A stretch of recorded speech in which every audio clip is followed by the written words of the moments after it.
ಸ್ವಂತ ಅಕ್ಕನಿಂದಲೇ ತನ್ನ ತಂಗಿ ಹಾಗೂ ಭಾವನಿಗೆ ಹಲ್ಲೆಯ ಪ್ರಕರಣ ದಾಖಲೆಯಾಗಿದೆ. ಹೌದು ವೀಕ್ಷಕರೇ, ಅಕ್ಕ ತಂಗಿಯ ಬಾಂಧವ್ಯ ತುಂಬಾನೇ ಅಮೂಲ್ಯವಾದದ್ದು.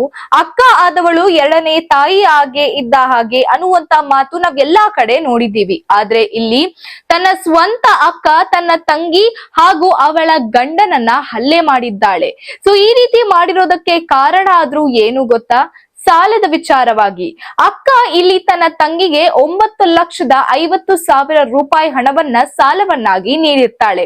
ಈ ಒಂದು ಹಣದಲ್ಲಿ 5 ಲಕ್ಷ ರೂಪಾಯಿ ತನ್ನ ತಂಗಿ ವಾಪಸ್ ನೀಡಿರ್ತಾಳೆ. ಇನ್ನ ಕೂಡ 4,50,000 ರೂಪಾಯಿ ಬಾಕಿ ಇದೆ ಅಂತ ಹೇಳಿ ಇಲ್ಲಿ ತನ್ನ ಅಕ್ಕ ಕೊಡುವಂತೆ ತುಂಬಾನೇ ಹಿಂಸೆ ಕೊಟ್ಟಿದ್ದಾಳೆ.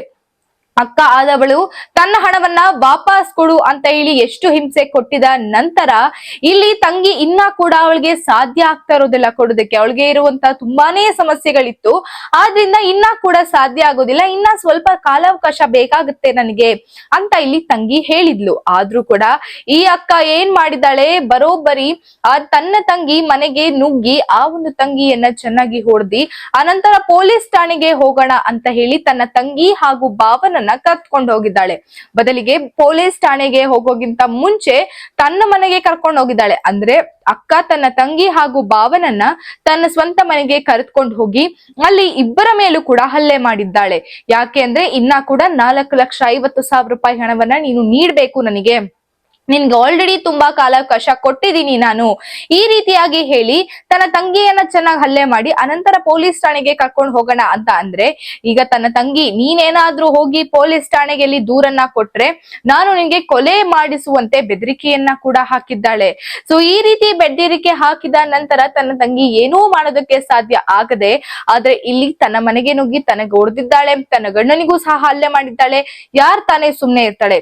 ತನ್ನ ಅಕ್ಕನಿಂದಲೇ ಈ ರೀತಿಯಾಗಿ ಮಾಡಿ ಕೇವಲ ಹಣವನ್ನ ತೆಗೆದುಕೊಳ್ಳು ಅನ್ನುವಂತ ವಿಚಾರವಾಗಿ ಅಕ್ಕ ಈ ರೀತಿಯಾಗಿ ಕೃತ್ಯವನ್ನ ಮಾಡೋದಕ್ಕೆ ಅದು ನ್ಯಾಯನಾ ಅಥವಾ ಅದು ಸರಿನಾ ಅನ್ನುವಂತ ಪ್ರಶ್ನೆ ನಮ್ಮೆಲ್ಲರಿಗೂ ಸಹ ಕಾಡುತ್ತೆ. ಆದ್ರೆ ಇಲ್ಲಿ ತನ್ನ ತಂಗಿ ಈಗ ಚಂದ್ರ ಲೇಔಟ್ ಪೊಲೀಸ್ ಠಾಣೆಯಲ್ಲಿ ಬಂದು ದೂರನ್ನ ಕೊಟ್ಟಿದ್ದಾಳೆ. ಇದೆಲ್ಲೂ ಕೂಡ ಎಲ್ಲೋ ಬೇರೆ ಪ್ರದೇಶದಲ್ಲಿ ಆಗಿಲ್ಲ, ಇದು ನಮ್ಮ ಬೆಂಗಳೂರಿನ ಚಂದ್ರ ಲೇಔಟ್ ನಲ್ಲಿ ನಡೆದಿರುವಂತಹ ಘಟನೆ. ಸೊ ಹಾಗಿದ್ರೆ ಈ ಒಂದು ಅಕ್ಕನಿಗೆ ಈಕೆ ಅಕ್ಕ ಅನ್ನುವಂತಹ ಪಟ್ಟಕ್ಕೆ ಅವಮಾನ ಮಾಡಿದ್ದಾಳೆ, ಜೊತೆಗೆ ಮಾನವೀಯತೆ ಅನ್ನೋದು ಕೂಡ ಇಲ್ಲಿ ಇಲ್ಲದ ಹಾಗೆ ಆಗಿದೆ. ಸೊ ಹಾಗಿದ್ರೆ ಈ ಒಂದು ಕೇಸ್ ಮುಂದೆ ಯಾವ ರೀತಿ ಬರುತ್ತೆ ಅನ್ನೋದನ್ನ ನಾವು ಕಾದ್ ನೋಡ್ಬೇಕಾಗುತ್ತೆ.